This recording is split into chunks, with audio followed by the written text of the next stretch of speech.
Continuamos el día de hoy con nuestro estudio que se llama Nuestra Iglesia y que comenzamos ya hace un par de semanas y que comenzamos nosotros con el estudio en profundidad de los 5 principios espirituales sobre los cuales se sustenta nuestra iglesia.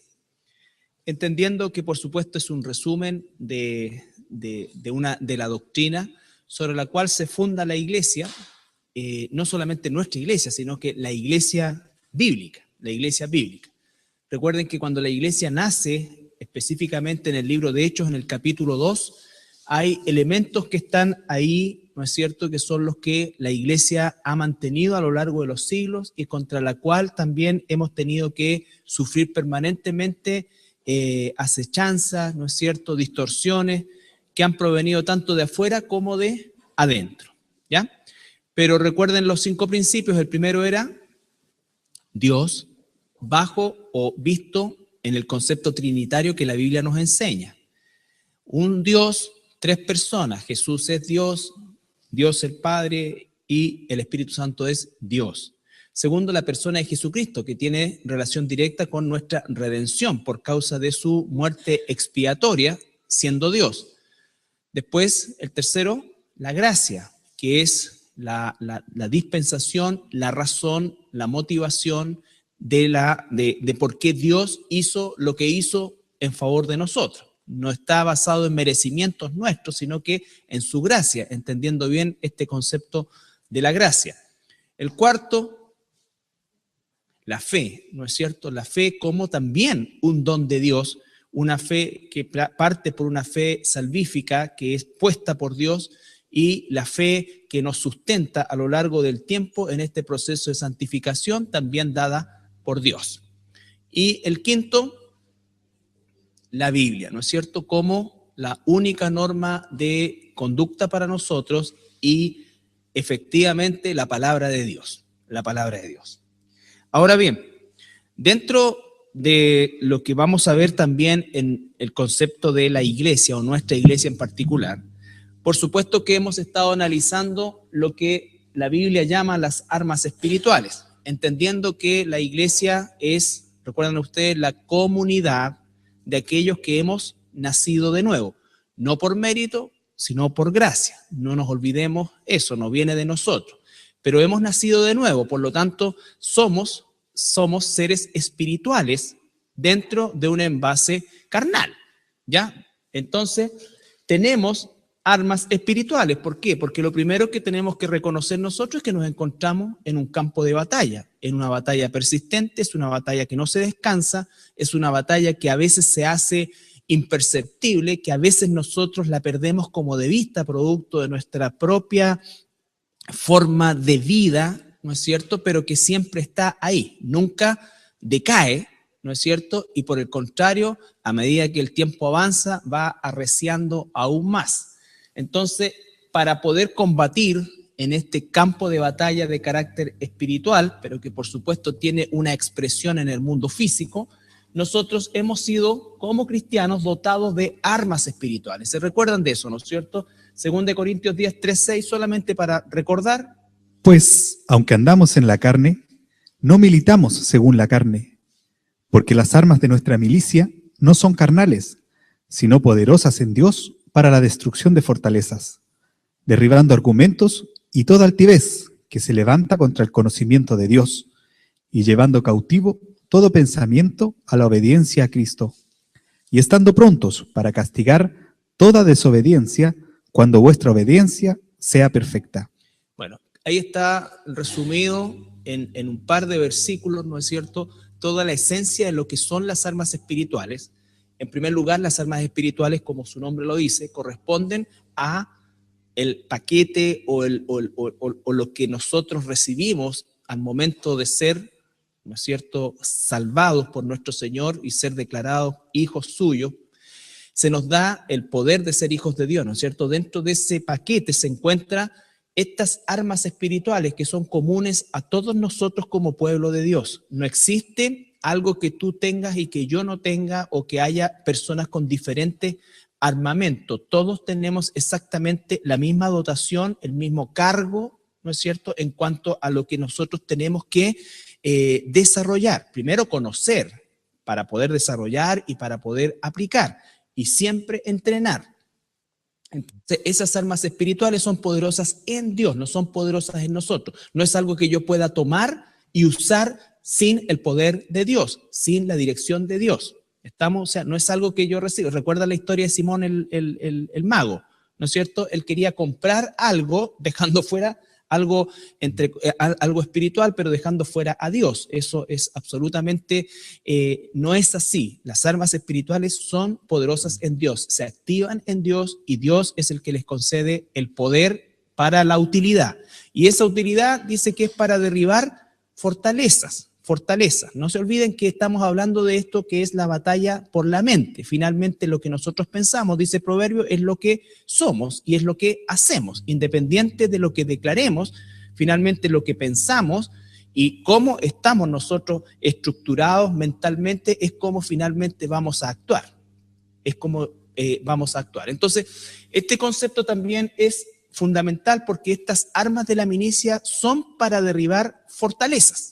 ¿No es cierto? Fortaleza.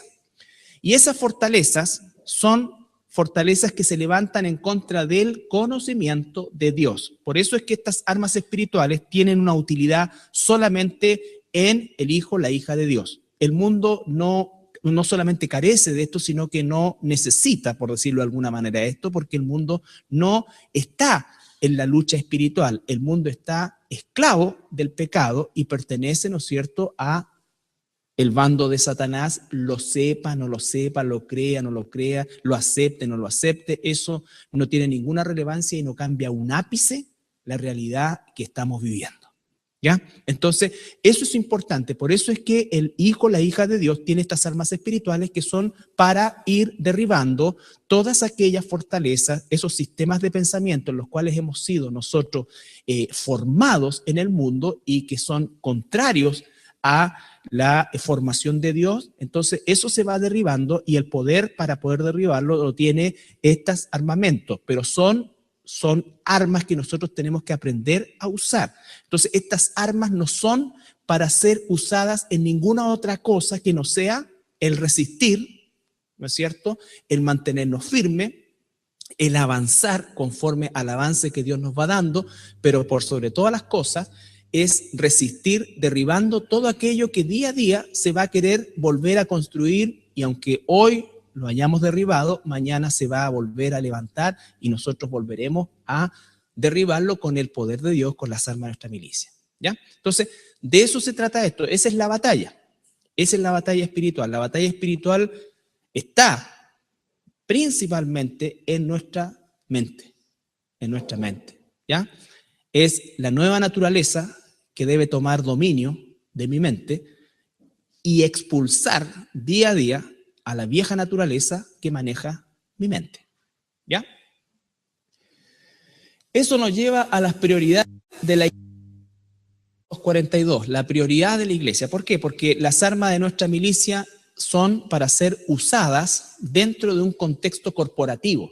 Por supuesto que cada uno de nosotros la usa también individualmente, pero tienen su efecto en el uso corporativo. Una iglesia, el cuerpo de Cristo, debe aprender a usar esas armas espirituales como cuerpo también, ¿ya? Y esas armas espirituales, ¿no es cierto?, se encuentran en las acciones que Dios demanda de nosotros ahora como hijos, para las cuales nos ha dado el poder y con las cuales Él trabajará en el desarrollo de la madurez espiritual de cada uno de nosotros.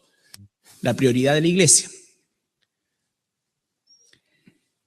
Y perseveraban en la doctrina de los apóstoles, en la comunión unos con otros, en el partimiento del pan y en las oraciones. Ya, fíjense, ahí está, en resumen, las prioridades de la iglesia. Hoy día nosotros vivimos bombardeados por una serie de elementos, de ideas que se quieren introducir en el mundo de la iglesia. Traer modelos comerciales dentro de la iglesia, ¿no es cierto?, para causar crecimiento, en fin, para darle, entre comillas, a la organización de la iglesia el crecimiento que a lo mejor a nuestros ojos no está teniendo. La iglesia no crece de esa manera. El crecimiento de la iglesia es también mediado por la voluntad de Dios. Un poquito más adelante dice que el Señor añadía cada día los que iban de ser salvos a la iglesia. Eso no significa que nosotros no hacemos evangelismo. El evangelismo lo haces tú, para eso te estás preparando hoy día en la noche y estás invirtiendo, ¿no es cierto?, para que corporativamente vayamos en la misma dirección y tú individualmente, el Espíritu Santo está trabajando contigo, conmigo, ¿para qué? Para que donde estemos, en el lugar donde, y ese es el propósito por el cual el Señor no nos sacó del mundo, nos dejó en el mundo, para que tú en la clínica, en el consultorio, en el colegio, en el vecindario, en la familia, seas sal y luz y tengas un mensaje claro, tanto con tu vida como con tus palabras, de manera tal que las ovejas de Dios irán hacia ese mensaje, se acercarán hacia esa luz. Esa es la mayor obra de evangelismo que la iglesia debe hacer. La iglesia no crece en función de campañas, la iglesia no crece en función de actividades, la iglesia crece en función del desarrollo espiritual y la madurez que cada uno de sus miembros debe adquirir, porque debemos adquirir. Esto no es opcional. Esto no es opcional. Entonces, tampoco medimos el éxito, entre comillas, de la iglesia en función ni de la cantidad de personas, ni de los recursos, no. Nosotros no debemos tener esa concepción que el mundo quiere, que el mundo ha introducido en la iglesia y la iglesia no se lo ha impedido, ¿no es cierto? Entonces tenemos el concepto de las iglesias exitosas, emergentes, iglesias grandes, ¿no es cierto? Mega iglesias, y eso no es que nosotros tengamos algo contra una iglesia con muchos miembros. El punto es que esos muchos miembros, ¿por qué razón están ahí? ¿Cómo es que llegaron ahí? ¿Fueron atraídos por el hombre o fueron atraídos por la voz de Dios? ¿Ya? Se pueden hacer muchas cosas al respecto para poder atraer personas. Piensen ustedes que en Estados Unidos, en Maryland, en un lugar de altos recursos, se instaló una iglesia, una mega iglesia al día de hoy, hace 5 años, pero cuando llegaron, hicieron y contrataron una empresa para hacer un estudio de mercado. ¿Cuáles eran, primero que nada, qué tipo de personas vivían, más o menos que si tenían más niños chicos, si eran de tercera edad, en fin, todo un estudio de mercado y entre esas otras cosas, qué es lo que ellos querían de una iglesia, ¿ya? Se tabuló eso, se trató, se procesó y finalmente surgieron cosas como tienda, Starbucks, McDonald's, una serie de otras cosas así. Bueno, y la iglesia es una cosa gigantesca. Imagínense ustedes algo del tamaño no de este líder de acá, sino que el de allá abajo, 2 veces eso, ¿no es cierto?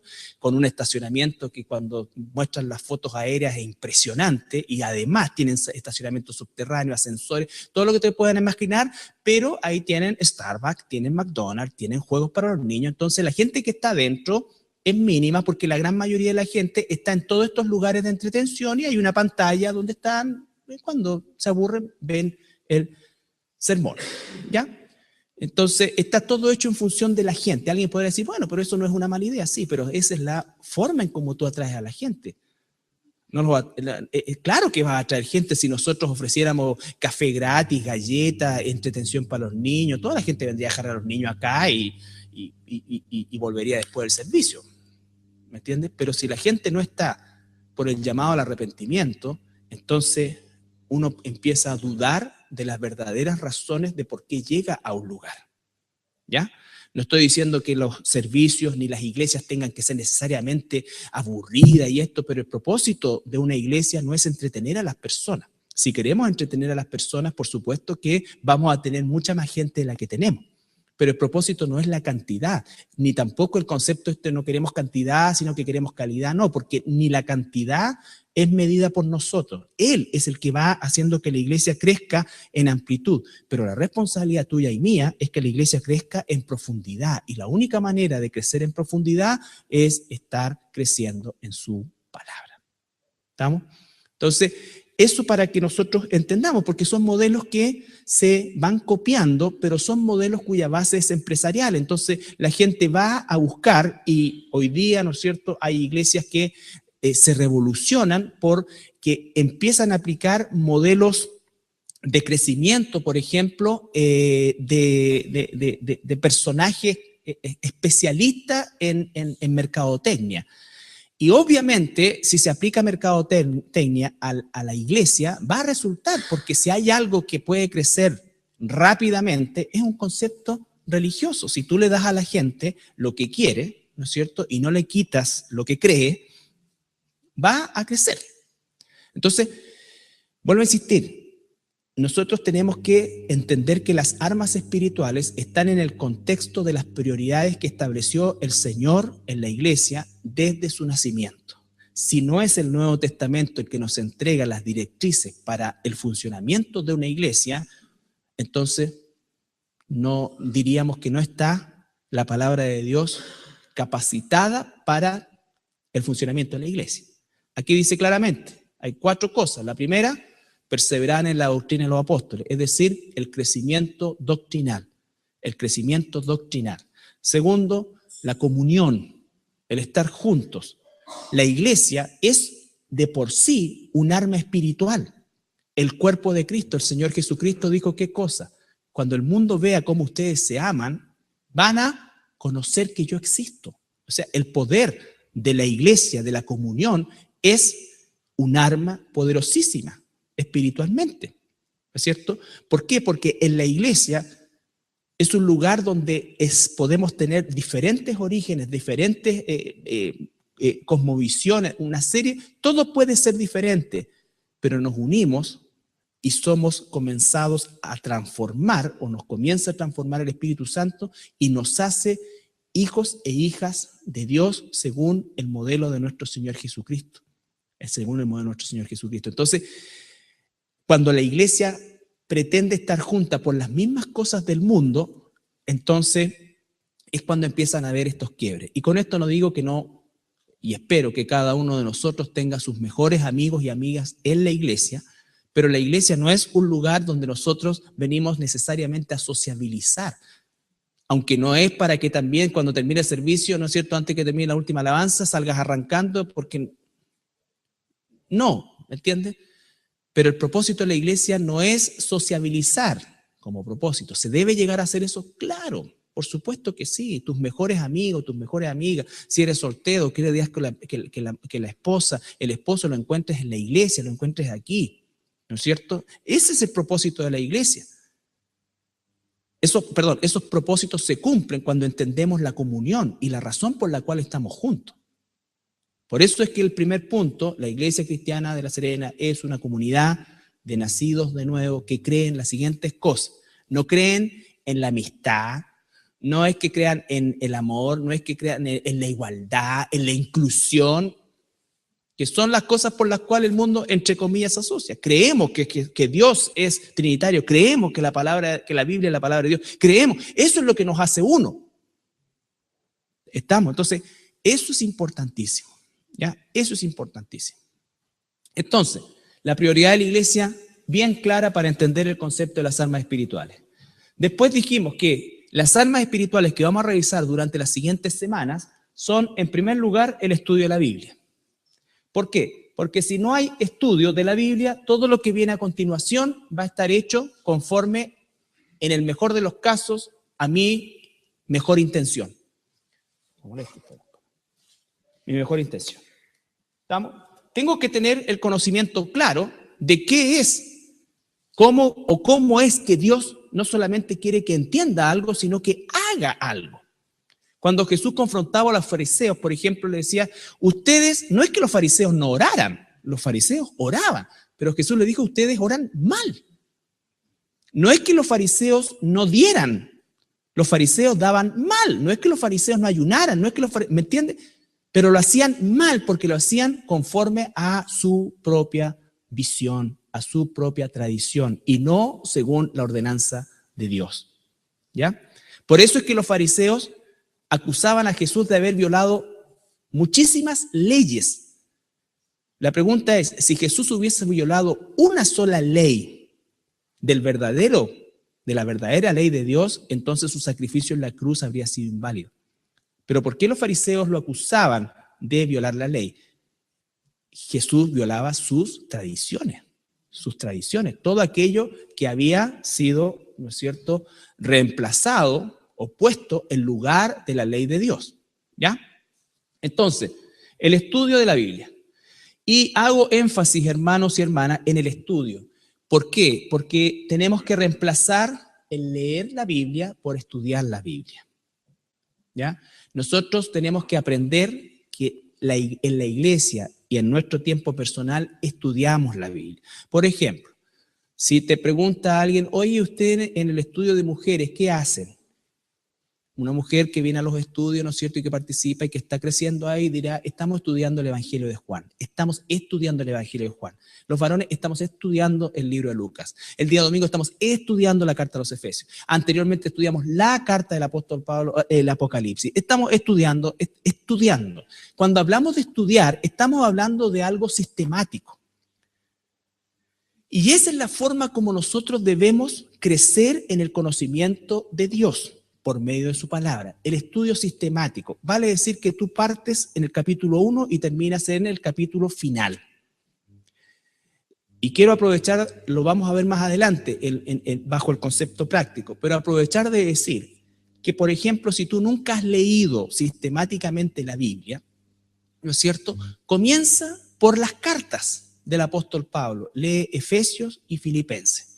Un capítulo de Efesios, un capítulo de Filipenses. ¿Cuánto? 1 o 2 meses. Léelo, lee todos los días un capítulo de Efesios, un capítulo de Filipenses. En la mañana, en la tarde, tienes un tiempito, vuelves a leer el capítulo. No pases al 3 y al 4, no. El 1, el 2, todo el día, todas las veces que puedas. Todas las veces que puedas. ¿No es cierto? Aparte de el tiempo que separas en el día como este concepto de devocional. Pero vas leyendo eso. Y cuando terminas las cartas, que las vas a terminar probablemente en un par de días, comienzas de nuevo, y comienzas de nuevo, y comienzas de nuevo, y comienzas de nuevo, y así por 2 o 3 meses. Así se estudia la Biblia. Y entonces, ¿sabes qué? Cuando lo hagas por tercera o cuarta vez, vas a decir, ahora viene esto. ¡Tic! Y vas a haber memorizado. No te vas a dar cuenta, pero vas a haber memorizado, porque dices, esto ya lo leí, esto ya lo leí, esto ya lo leí. Pero cuando empiezas a memorizar, y una vez que has memorizado, tu mente ha sido ocupada, ¿no es cierto?, por palabra de Dios. Y entonces ahora que tienes algo de la palabra memorizada, puedes comenzar ¿a qué? A profundizar. Y estás profundizando en eso y empiezas con Gálatas. Y así vas leyendo, vas leyendo, vas leyendo, vas leyendo. Pero un mismo libro, una misma carta, por lo menos un mes. Por lo menos un mes. No pases a otra cosa. Y si vas a empezar y ya te viene, ¿no es cierto?, el espirititis y dices, no, mañana empiezo, o hoy día en la noche, no empecés por Isaías, porque te aseguro va a llegar al versículo 3 y hiciste til. Parte por la doctrina, por las cartas. Recuerden que el Antiguo Testamento es básicamente historia, de donde nosotros sacamos principios, por supuesto, principios bíblicos, pero ahí no hay doctrina. La doctrina está en el Nuevo Testamento. Aquí está la historia. Isaías es una historia, todos son historias y tenemos principios preciosos de ahí que son palabra de Dios. Pero la doctrina de la iglesia se encuentra en el Nuevo Testamento. En el Nuevo Testamento. Entonces, comienza por ahí, pero comienza a estudiar. Si no, entonces nunca vas a poder pasar la primera barrera, que es a lo menos el concepto del hábito. Del hábito. Cuando veamos el tema de la oración, también es una forma de vida. Entonces, el estudio de la Biblia, la palabra de Dios, sistemáticamente. Por supuesto que lo sistemático nos va a llevar a lo temático, pero lo que la gente quiere hoy día, lo que la hermandad en general en las iglesias lo que quiere son tips, ¿no es cierto? 10 formas de cómo manejar las finanzas, 10 formas de cómo ser mejor esposo, 10 maneras de cambiar a tu esposo, 10 maneras de cambiar a tu esposa, 10 maneras de educar a los hijos. Y entonces no quiere la historia completa, quiere dame el resumen, o sea, quiero 10 tips que yo pueda. No funciona así. No funciona así la cosa. La cosa funciona en estudiar la Escritura, cambiar la información que traemos por la información que incorporamos. ¿Ya? Y todos estamos en posición de hacerlo. Por lo tanto, recuerden que la Biblia o la palabra de Dios es conocida, ¿no es cierto?, como en la Biblia, como la palabra de Dios, como la palabra de Jesucristo también, y por supuesto como la palabra de verdad. Quiero que, veamos este pasaje que no lo vimos la semana pasada, en 1 Juan 5, 19, 21, que es también importante porque nos sitúa en el contexto de la batalla en que nos encontramos.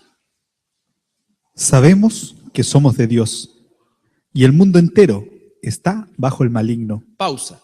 ¿Qué dice el apóstol? Lo primero que dice, sabemos que somos de Dios.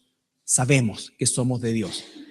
¿Y cuál es el primer aspecto que viene a continuación de ese sabemos? Lo primero que yo sé como cristiano, aparte de que he nacido de nuevo, de que el Señor me salvó del infierno, que por supuesto es increíble, pero lo primero que sé es lo que viene a continuación, que el mundo entero está bajo el poder del maligno.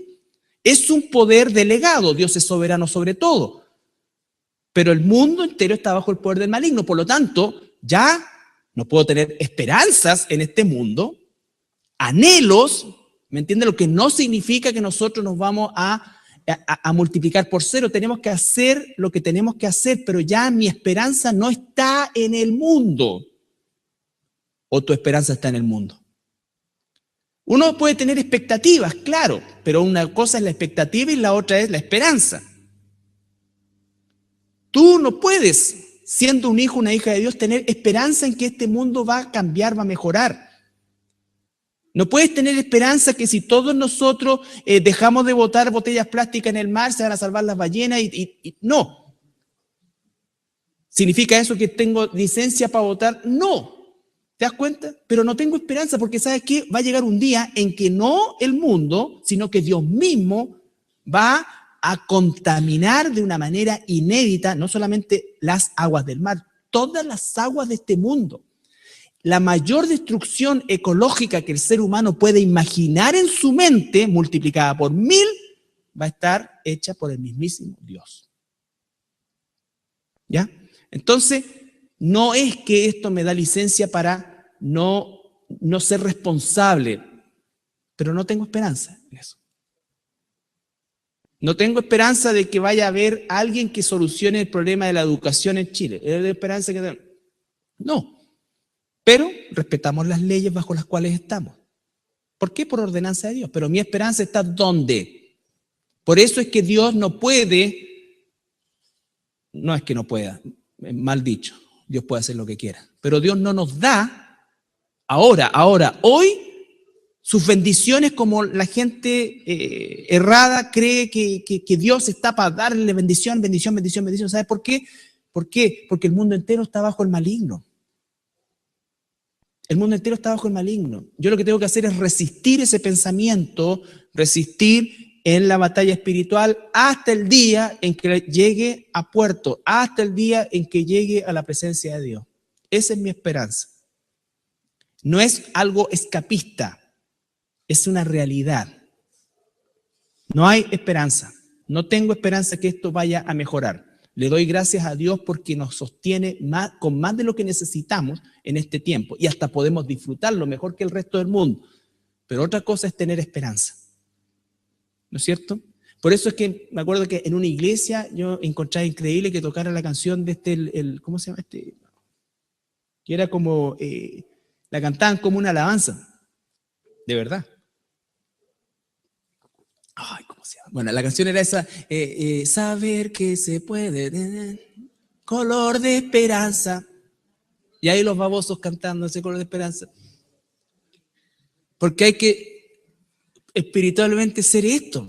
Como hoy día le mostraba a Adrianito un video porque lo vimos en la mañana, una cosa que ya hasta qué punto puede llegar la estupidez, la camisa ungida. Un viejo que tenía más charchetas que yo, ¿no es cierto?, parado arriba en el púlpito, porque no es pastor, y sacándose la camisa así casi como un striptease, y entregándosela, y las mujeres gritando ahí porque esa camisa la había él usado en Jerusalén y que estaba cargada del Espíritu y a cada rato aleluya. Entonces tú decís, da para cualquier estupidez en las iglesias.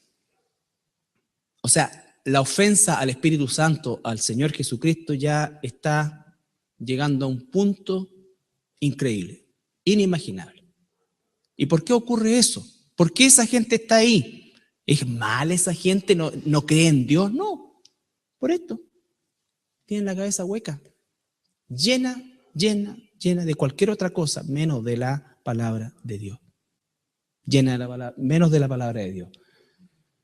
Dice entonces, sabemos que están bajo el maligno. Pero sabemos que el Hijo de Dios ha venido y nos ha dado entendimiento para conocer al que es verdadero. Y estamos en el verdadero, en su Hijo Jesucristo. Este es el verdadero Dios y la vida eterna. Hijitos, guardaos de los ídolos. Amén. La misma indicación que necesitamos hoy día nosotros. Lo mismo que está diciendo el apóstol Pablo. Cuando yo sé que soy hijo de Dios, no por merecimiento, sino por gracia. Pero como hijo de Dios, lo primero que reconozco es que el mundo entero está bajo el poder del maligno. Por lo tanto, no puedo esperar del mundo nada más que oposición. En mayor medida, en menor medida, disfrazada, todo. Pero estamos en una posición absolutamente, o en un lugar absolutamente hostil a la verdad de Dios. ¿Ya? Por eso es que el propósito de Dios es que nos mantengamos firmes. Nos ha dado armas espirituales para estar firmes, para resistir. ¿Ya? Ahora, este estudio debe ser hecho cada día. Cada día. El cristiano, el hijo, la hija de Dios tiene que acostumbrarse que así como se alimenta físicamente, tiene que alimentarse espiritualmente. No solo de pan vivirá el hombre, sino de toda palabra que sale de la boca de Dios. No solo de pan. No solo es el alimento físico. No dice no nos alimentemos físicamente. Ya vamos a ver eso cuando veamos la oración. Pero no es el todo. Tenemos que alimentarnos espiritualmente, con la misma frecuencia que lo hacemos físicamente. Y la palabra nos dice en Hechos 17. Inmediatamente, los hermanos enviaron de noche a Pablo y a Silas hasta Berea. Y ellos, habiendo llegado, entraron en la sinagoga de los judíos. Y estos eran más nobles que los que estaban en Tesalónica, pues recibieron la palabra con toda solicitud, escudriñando cada día las Escrituras para ver si estas cosas eran así. Ya, entonces dice que los hermanos de Berea, ahí, por ejemplo, han pasado más o menos 15 años desde el nacimiento de la iglesia y nos damos cuenta que este concepto de comunidad que inicialmente se generó en Jerusalén ya no existía, porque ya la iglesia se había dispersado en el imperio. En el principio, recuerdan ustedes, cuando Pedro predica el primer mensaje, él usa ¿qué cosa? La Escritura. ¿Qué es la Escritura en ese entonces? Porque no estaba el Nuevo Testamento escrito, todo el Antiguo Testamento. Pero el Antiguo Testamento ahora, junto con la gracia y el Espíritu Santo. La ley vino por Moisés, pero la gracia vino con Jesús. ¿No es cierto? La ley en el Antiguo Testamento era un elemento de condenación. La ley en el Nuevo Testamento con la gracia es de salvación y transformación. Pero Jesús no vino a borrar la ley, vino a cumplir la ley y a derramar gracia para que nosotros ya la ley no fuera condenatoria, sino que fuera transformadora. Nos salva y nos transforma. ¿Ya? Entonces, pero el apóstol Pedro usa el Antiguo Testamento, son prácticamente casi 50 versículos en el capítulo 2, en el libro de los Hechos, en que habla a un público, a una audiencia netamente judía. No se olviden que estamos en la fiesta de Pentecostés, que es el final de este periodo largo de las festividades judías, ¿no es cierto?, que comienzan con la semana de la Pascua y terminan con Pentecostés. ¿Se convirtieron cuántas personas? ¿Se acuerdan? 3.000, ¿no es cierto? A nosotros nos puede parecer un número gigantesco, pero en función, y lo era, pero en función de la realidad de la población flotante de judíos que existía durante ese periodo, es ínfima porque se calcula que existía alrededor de 1 millón de judíos, ¿no es cierto?, que llegaban a Jerusalén para estas festividades. Al punto que Andresito me dio un dato el otro día que era muy bueno de la historia, que durante el periodo, esos 50 días que duraban todas las festividades, había un decreto del procurador en el cual los límites, ¿no es cierto?, de la ciudad eran ensanchados varios kilómetros. ¿Para qué? Para que la gente pudiera caber en los alrededores y decir que estaba en Jerusalén. Porque obviamente 1 millón de personas dentro de la ciudad amurallada era imposible, imposible. Entonces, todo eso, pero entonces se convierte en 3.000, de quién sabe, supongamos 10.000 que estaban escuchando. Entonces, siempre el porcentaje de los que se convierten es menor a los que rechazan. Pero así parte la iglesia. Ahora, de esos 3.000, la historia dice que prácticamente la mitad se quedó a vivir en Jerusalén porque era la única iglesia. El resto volvió a sus lugares de origen, pero en un momento determinado, los creyentes, junto con los apóstoles, los primeros cristianos, que en ese entonces serían 120 personas, se vieron de golpe y porrazo con 1.000 personas más a las cuales había que ayudar con alojamiento, ayudarlas para alimentarse y una serie de otras cosas, y por lo tanto ese era el concepto de comunidad inicial, pero no era el modelo bíblico propiamente tal, era por una necesidad puntual. No se olviden que el libro de los Hechos es un libro histórico que va relatando sucesos, muchos de los cuales no se repiten.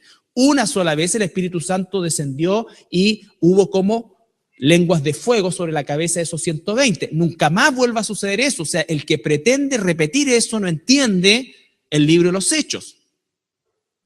Una sola vez registra el hecho de que el Espíritu Santo dio muerte a una pareja de hermanos que estaba robando, no sé si robando, pero no es la palabra en realidad, porque estaban dando, pero estaban, ¿cómo diríamos? Blufeando respecto al monto de lo que estaban dando. Estaban mintiendo. Y Pedro, que tenía el espíritu de, el don de discernimiento, discernió, ¿no es cierto?, que ellos estaban engañando al Espíritu Santo y caen muertos. Nunca más vuelve a pasar eso. Y gracias a Dios que no pasa nunca más eso.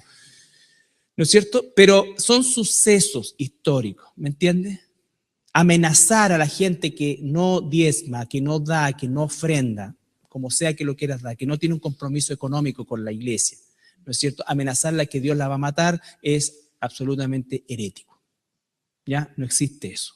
No existe eso. Son sucesos puntuales. Bueno, dentro de esos sucesos puntuales estaba este concepto comunitario que se dio en la primera iglesia por las razones que le estoy diciendo. Pero, ¿qué es lo que está ocupando el apóstol Pedro? La palabra de Dios. ¿Qué ocupó Pablo con los bereanos 15 años después? La palabra de Dios. ¿Qué hicieron los bereanos? Revisaron y cada día dice que ellos estaban estudiando la Biblia. No solamente fueron a revisar cuando Pablo les predicó, sino que cada día ellos estaban estudiando, revisando, escudriñando, que es una palabra mucho más profunda que estudiar, ¿no es cierto? Escudriñando las escrituras. Y eso el apóstol los cataloga de más nobles que los de Tesalónica. ¿Cuál era la condición de los de Tesalónica? No significa que ellos eran malos hermanos y no estudiaban, no, pero recuerden, ¿por qué fue reconocida la iglesia de Tesalónica en el tiempo de Pablo? ¿Se acuerdan? Exactamente, exactamente. ¿Por qué? Porque fueron sumamente generosos, siendo una iglesia muy pobre, fueron sumamente generosos en la ofrenda que Pablo estaba recogiendo en favor justamente de estos desposeídos de Jerusalén. ¿Ya? Pero dice que los bereanos eran más nobles que estos. ¿Por causa de qué? De su celo por la palabra. Ahora, ¿significa que los bereanos no ofrendaban? No. ¿Significa que los de Tesalónica no estudiaban? No. Pero coloca incluso, ¿no es cierto?, lo cual sería una herejía para el tipo de predicación que hay hoy día, el estudio más importante que esto otro, que podía haber sido un acto de generosidad puntual, pero esto es un acto de constancia en crecimiento. Y si estoy creciendo en esto, no voy a tener problemas en administrar la economía que Dios me provee conforme a su voluntad. No hay otro caso. ¿Ya? No es para decir, oye, no, es que nosotros somos bereanos y damos, pero no estudiamos. Ah, nosotros somos, estudiamos, pero no damos. Nosotros somos del corte de los tesalónicos que damos, pero no estudiamos. No, no ese es el punto. El punto es entender, ¿no es cierto?, la importancia del estudio bíblico. Ahora, ¿por qué es importante cada día? Aquí hay algunos aspectos. Primero, porque es necesario que estemos llenos de la palabra de Dios, que la palabra de Dios more, como dice este pasaje.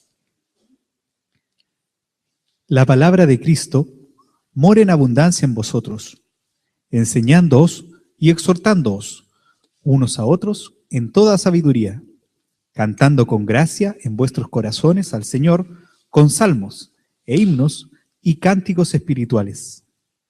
Ya.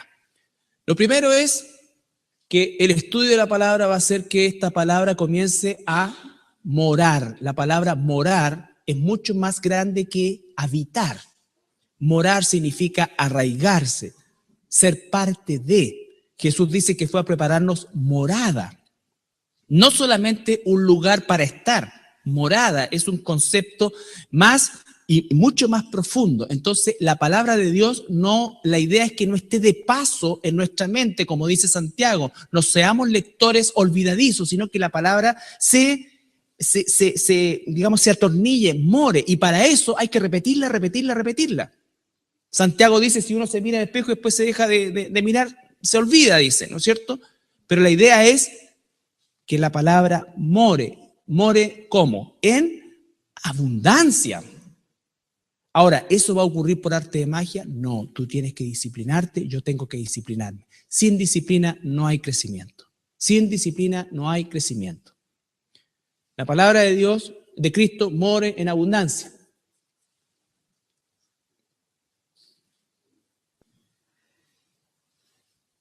Enseñándoos y exhortándoos unos a otros en toda sabiduría. Enseñando y exhortando. Esto es fundamental porque eso es parte de la iglesia, parte cardinal de la iglesia, enseñando y exhortando. Tú estás siendo enseñado por alguien y tú debes estar enseñándole a alguien. Siempre estamos enseñando, siempre estamos exhortando con la palabra de Dios, con la palabra de Dios. Tú estás enseñándole a alguien.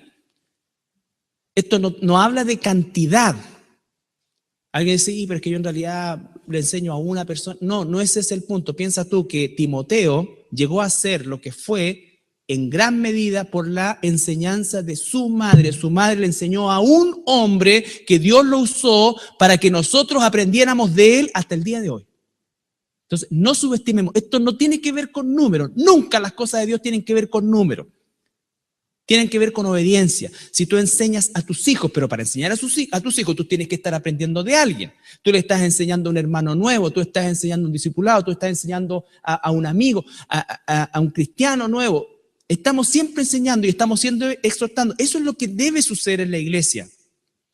Nuestras conversaciones, ¿basadas en qué son? No digo que no hablemos de fútbol, que de repente no, pero eso puede ser un porcentaje menor.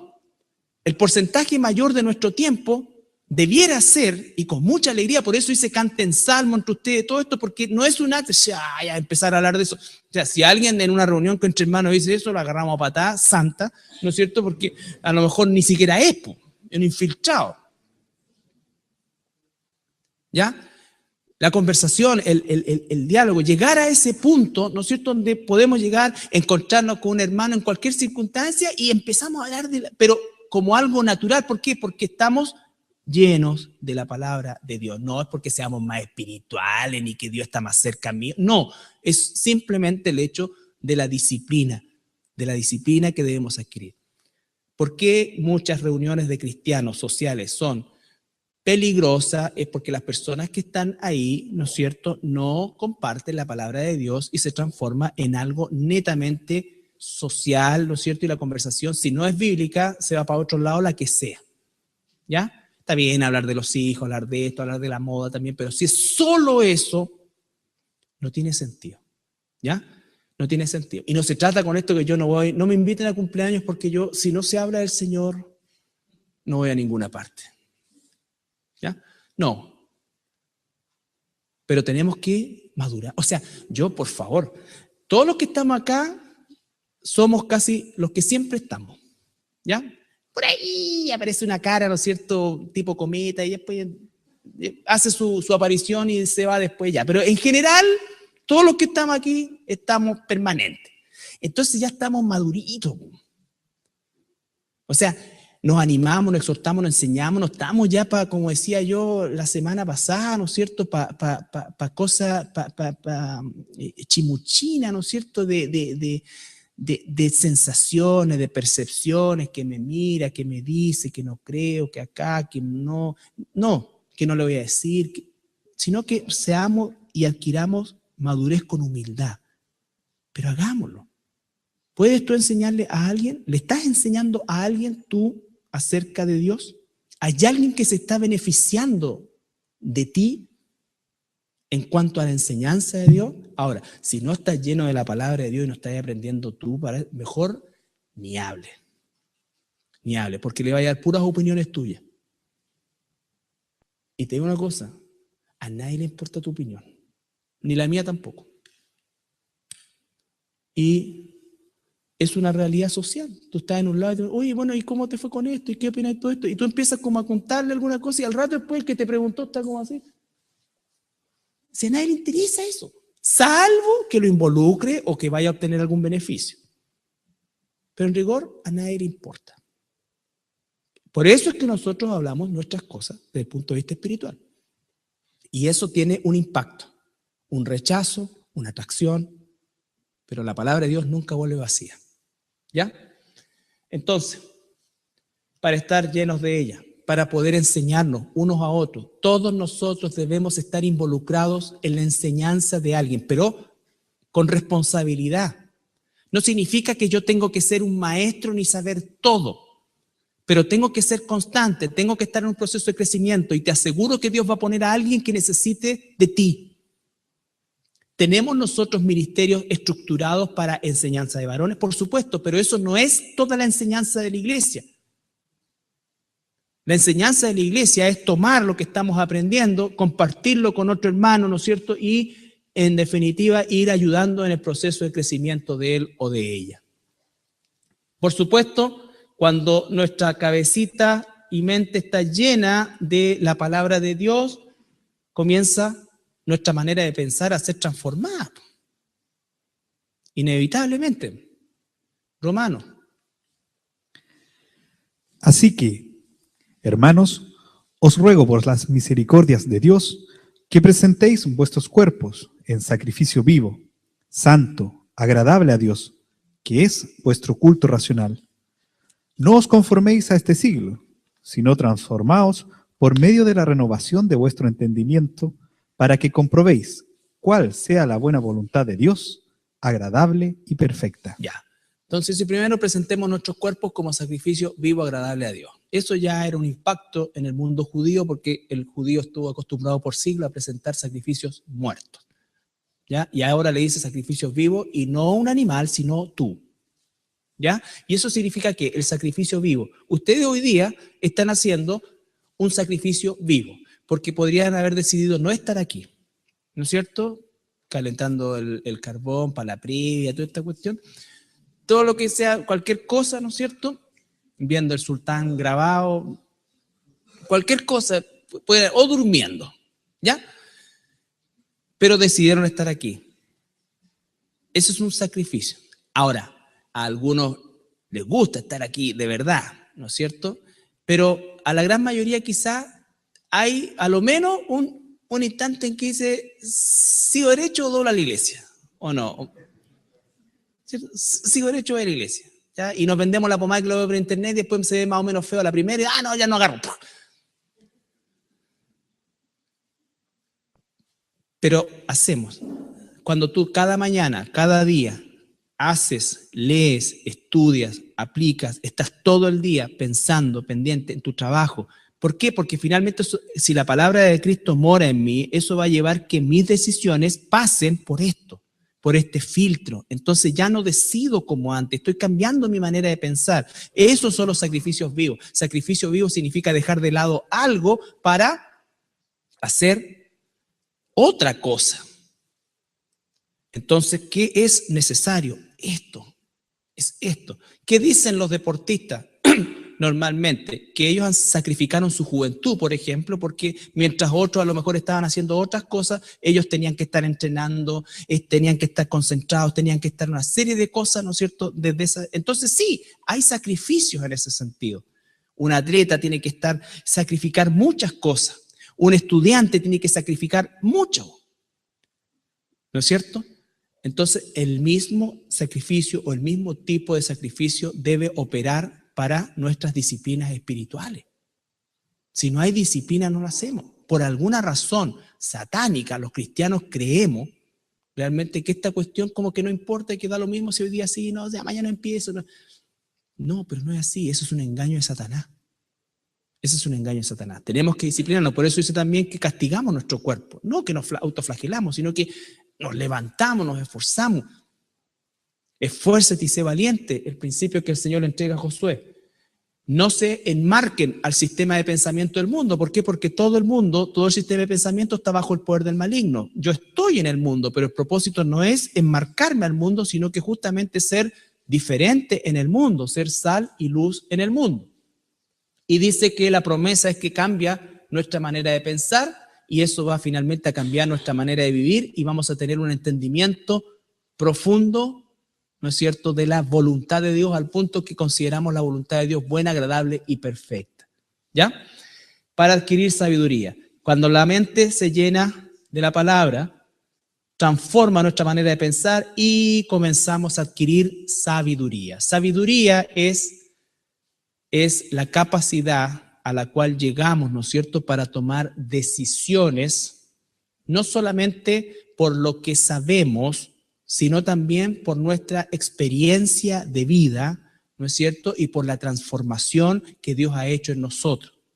Una sabiduría espiritual. Por eso es que alguien que lleva un año como cristiano no puede ser considerado alguien como sabio espiritualmente, porque la sabiduría implica un periodo de tiempo, tampoco 50 años, no, pero hay un periodo de tiempo, ¿no es cierto? Por eso es que Pablo le dice a Timoteo, cuídate de ti mismo, ¿no es cierto? Cuídate de ti mismo. Procura presentarte, lo está entrenando, lo está guiando. ¿Para qué? Para que sea un hombre sabio, una mujer sabia, que es equivalente en el idioma original a estable. Una persona sabia es una persona normalmente estable. Eso no significa plano, estable, no que, ay, todo felicidad, alegría, uy, qué rico, estuvo preciosa la reunión, uy, los hermanos se acercaron, yo, y participé y todo, después, ay, no me pescó, así que no, ay, no sé, pero vinieron a verme, entonces, no, pero es que ya no me llamaron más, ay, no. Aparte de ser una lata esa cuestión, no es a lo que debe. La persona estable es la que llueve, truene, uno sabe, como es pastor, sabe que están pasando de repente cuestiones re complicadas, pero están ahí, siguen con el mismo ánimo, con esto, de repente, pero eso es estabilidad. La estabilidad, la sabiduría nos hace independizarnos de las circunstancias. Las circunstancias son lo que dominan normalmente el quehacer de nosotros como cristianos. Alcanzar la sabiduría significa alcanzar esa estabilidad independiente de las circunstancias. No que las circunstancias no nos afecten, pero las circunstancias no determinan nuestras decisiones. Si el apóstol Pablo no hubiese tenido madurez y hubiese sido sabio, o cualquiera de los apóstoles o discípulos, ¿no es cierto?, jamás habrían llegado ni a la esquina. ¿Cómo es que tú a un hombre que lo apeñascan, después que lo creían muerto, se vuelve a levantar y vuelve a hacer lo mismo, y vuelve a hacer lo mismo, y vuelve a hacer lo mismo? Lo meten preso, naufraga, le pegan y sigue haciendo lo mismo. ¿Qué es eso? Es no, es un hombre disciplinado, entregado con un objetivo claro, sabio, estable.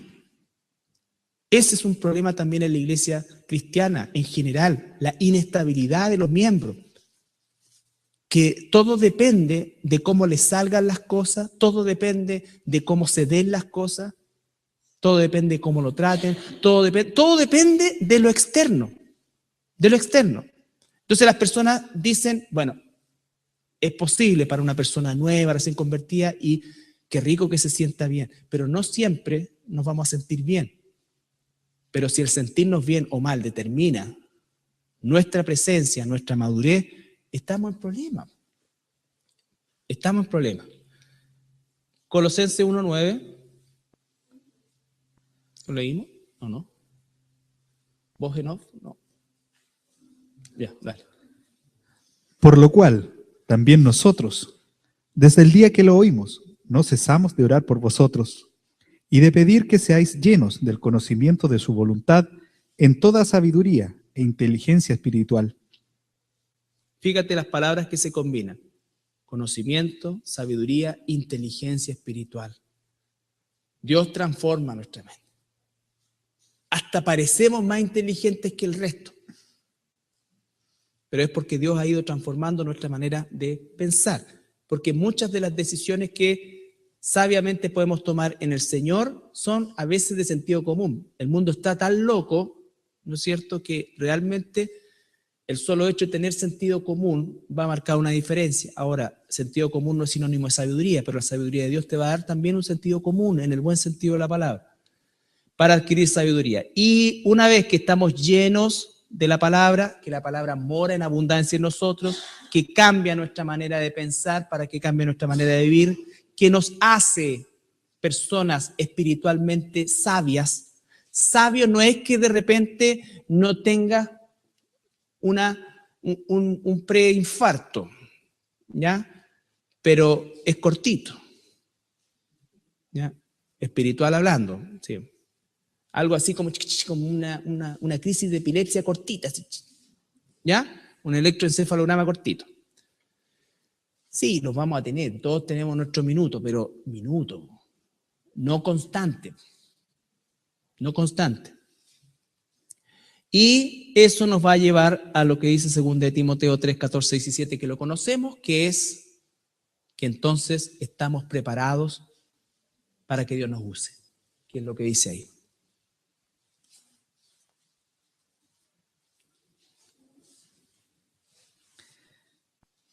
Pero persiste tú en lo que has aprendido y te persuadiste, sabiendo de quién has aprendido, y que desde la niñez has sabido las sagradas escrituras, las cuales te pueden hacer sabio para la salvación, por la fe que es en Cristo Jesús. Toda la escritura es inspirada por Dios y útil para enseñar, para redarguir, para corregir, para instruir en justicia, a fin de que el hombre de Dios sea perfecto, enteramente preparado para toda buena obra. Bueno, es un pasaje maravilloso. Parte con lo que estábamos viendo, ¿no es cierto?, de que Timoteo fue enseñado por su madre, que se llamaba, con L, empieza con L, Loida, muy bien, ¿ya? No le pongan Loida a su hija, sí, pero se llamaba Loida. No le pongan una cruz al momento de nacer. Bien, entonces, ¿estamos claros con eso? Terminamos, ¿no es cierto? More la palabra en nosotros, porque la estudiamos, para que more en nosotros, para que cambie nuestra manera de pensar, para que seamos sabios y para que estemos preparados a que Dios nos use. Ahora, finalmente, la tragedia de ignorar la Biblia. Bueno, el Deuteronomio, el 6 y el 8 hablan de que no nos olvidemos de Dios cuando entren, dice, a la tierra prometida. No se olviden de dónde los sacó. Ahora, los cananeos eran terribles en muchos aspectos y se tenían merecido la condena de Dios. Pero uno no puede ignorar la historia que dice que los cananeos eran sumamente trabajadores. Por lo tanto, cuando los judíos llegaron a Canaán, se encontraron con un país pujante. Viñas, por eso dice, viñas que no plantaron, casas hermosas que no construyeron, y esos fueron, los judíos llegaron no a construir inmediatamente, sino que llegaron a habitar algo que ya estaba hecho, ¿ya? Entonces, pero ¿cuál es la ordenanza? No se olviden. Todos nosotros no nos olvidemos que somos hijos de Dios y donde estemos. Es más, cuando empecemos, dice, si es que en un momento determinado Dios comienza a prosperar tu vida y esto, no te olvides de Dios, ¿ya? No te olvides de Dios cuando estés saciado, no te olvides de Dios cuando te falte, nunca, nunca. Y ahí volvemos al punto, la estabilidad en el hecho de que no somos mediados o arrastrados por las circunstancias. Oseas 4:6, recuerden, mi pueblo pereció por falta de conocimiento, ¿no es cierto? Y Oseas. Isaías dice más o menos lo mismo. Solamente quiero que leamos Santiago 1, 21, 22 y 25. Por lo cual, desechando toda inmundicia y abundancia de malicia, recibid con mansedumbre la palabra implantada, la cual puede salvar vuestras almas. Pero sed hacedores de la palabra, y no tan solamente oidores, engañándoos a vosotros mismos. Mas el que mira atentamente en la perfecta ley, la de la libertad, y persevera en ella, no siendo oidor olvidadizo, sino hacedor de la obra, éste será bienaventurado en lo que hace. Ya. Entonces, no solamente, y para no olvidar la palabra, ese salvar que aparece ahí no es salvar de salvación posicional, es salvar de caer en la tentación, ¿no es cierto?, de tomar una mala decisión, ¿ya? Entonces, eso es lo que nos dice. Entonces, no seamos oidores olvidadizos, sino que escudriñemos, memoricemos. ¿Por qué, hermanos, hermanas? Porque la corriente del mundo es feroz, tiene una fuerza que nosotros nunca jamás debemos subestimar, nunca jamás. Por eso es que el Señor ni siquiera nos ordena combatir al enemigo, sino que nos dice resistir. ¿Por qué? Porque el poder del enemigo, ¿no es cierto?, es gigante. Y nosotros no estamos ni capacitados ni diseñados para hacerle frente sin las armas de Dios. Y cuando adquirimos las armas de Dios y las empezamos a usar y a entrenar y a madurar, esas armas son para resistir a nuestro adversario. ¿Ya? Bien, hemos sido como cristianos dotados de armas espirituales. ¿Se recuerdan de eso, no es cierto? 2 Corintios 10, 3, 6, solamente para recordar. Pues, aunque andamos en la carne, no militamos según la carne, porque las armas de nuestra milicia no son carnales, sino poderosas en Dios para la destrucción de fortalezas, derribando argumentos y toda altivez que se levanta contra el conocimiento de Dios, y llevando cautivo todo pensamiento a la obediencia a Cristo, y estando prontos para castigar toda desobediencia cuando vuestra obediencia sea perfecta. Bueno, ahí está resumido en un par de versículos, ¿no es cierto?, toda la esencia de lo que son las armas espirituales. En primer lugar, las armas espirituales, como su nombre lo dice, corresponden a el paquete o lo que nosotros recibimos al momento de ser, ¿no es cierto?, salvados por nuestro Señor y ser declarados hijos suyos. Se nos da el poder de ser hijos de Dios, ¿no es cierto? Dentro de ese paquete se encuentran estas armas espirituales que son comunes a todos nosotros como pueblo de Dios. No existe algo que tú tengas y que yo no tenga, o que haya personas con diferentes armamentos. Todos tenemos exactamente la misma dotación, el mismo cargo, ¿no es cierto?, en cuanto a lo que nosotros tenemos que desarrollar. Primero, conocer para poder desarrollar y para poder aplicar, y siempre entrenar. Entonces, esas armas espirituales son poderosas en Dios, no son poderosas en nosotros. No es algo que yo pueda tomar y usar sin el poder de Dios, sin la dirección de Dios. O sea, no es algo que yo recibo. Recuerda la historia de Simón el mago, ¿no es cierto? Él quería comprar algo dejando fuera algo espiritual, pero dejando fuera a Dios. Eso es absolutamente, no es así. Las armas espirituales son poderosas en Dios, se activan en Dios, y Dios es el que les concede el poder para la utilidad. Y esa utilidad dice que es para derribar fortalezas. No se olviden que estamos hablando de esto que es la batalla por la mente. Finalmente, lo que nosotros pensamos, dice Proverbio, es lo que somos y es lo que hacemos. Independiente de lo que declaremos, finalmente lo que pensamos y cómo estamos nosotros estructurados mentalmente es cómo finalmente vamos a actuar. Entonces, este concepto también es fundamental, porque estas armas de la milicia son para derribar fortalezas, ¿no es cierto? Fortaleza. Y esas fortalezas son fortalezas que se levantan en contra del conocimiento de Dios. Por eso es que estas armas espirituales tienen una utilidad solamente en el hijo, la hija de Dios. el mundo no solamente carece de esto, sino que no necesita, por decirlo de alguna manera, esto, porque el mundo no está en la lucha espiritual. El mundo está esclavo del pecado y pertenece, ¿no es cierto?, a el bando de Satanás, lo sepa, no lo sepa, lo crea, no lo crea, lo acepte, no lo acepte. Eso no tiene ninguna relevancia y no cambia un ápice la realidad que estamos viviendo. ¿Ya? Entonces, eso es importante. Por eso es que el hijo, la hija de Dios, tiene estas armas espirituales que son para ir derribando todas aquellas fortalezas, esos sistemas de pensamiento en los cuales hemos sido nosotros formados en el mundo y que son contrarios a la formación de Dios. Entonces, eso se va derribando y el poder para poder derribarlo lo tiene estos armamentos, pero son armas que nosotros tenemos que aprender a usar.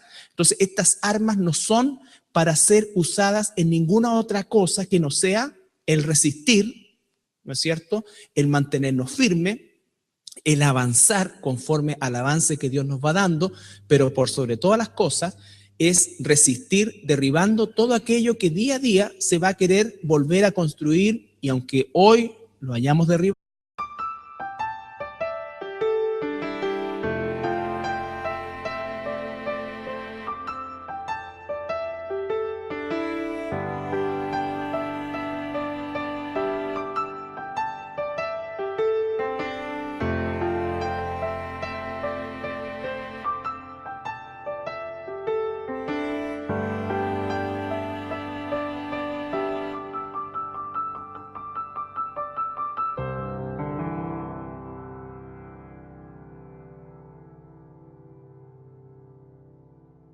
continuamos el día de hoy con nuestro estudio que se llama Nuestra Iglesia y que comenzamos ya hace un par de semanas y que comenzamos nosotros con el estudio en profundidad de los 5 principios espirituales sobre los cuales se sustenta nuestra iglesia.